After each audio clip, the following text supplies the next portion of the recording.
السلام عليكم ورحمة الله. كيفكم حبايبي؟ إن شاء الله بخير. اليوم راح نفرز مع بعض الملوخية عشان نحتفظ فيها بالفريزر. تابعوني. عندي هون مي مغلية، حطيت عليها معلقة سكر.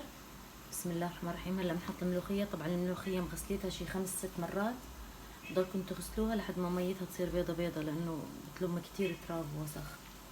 قطفتها وغسلتها منيح وصفيتها. صفوها منيح من المي. بعد ما حطيت الملوخية كلها هلا بغطسها هيك بالمي شغلة 3 دقايق بس، وبطلعها بصفيها.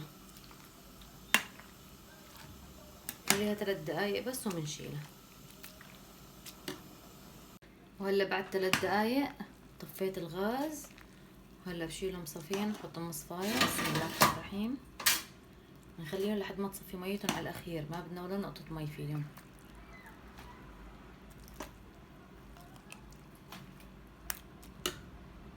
وهلا بعد ما نشفتهم منيح من المي حطهم بالطنجرة. بسم الله الرحمن الرحيم. ما فيها أي شي، طنجرة فاضية.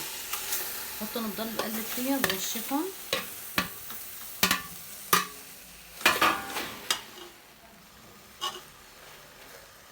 إذا في عندكم طنجرة ما بتلزق يعني بكون أحسن كمان. نضل نقلب فيهم لحد ما تنشف المي، ندبلهم شوية.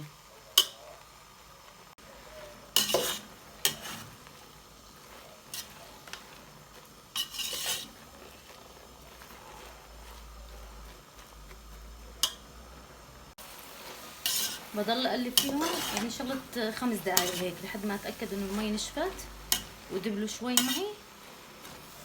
خلص تمام.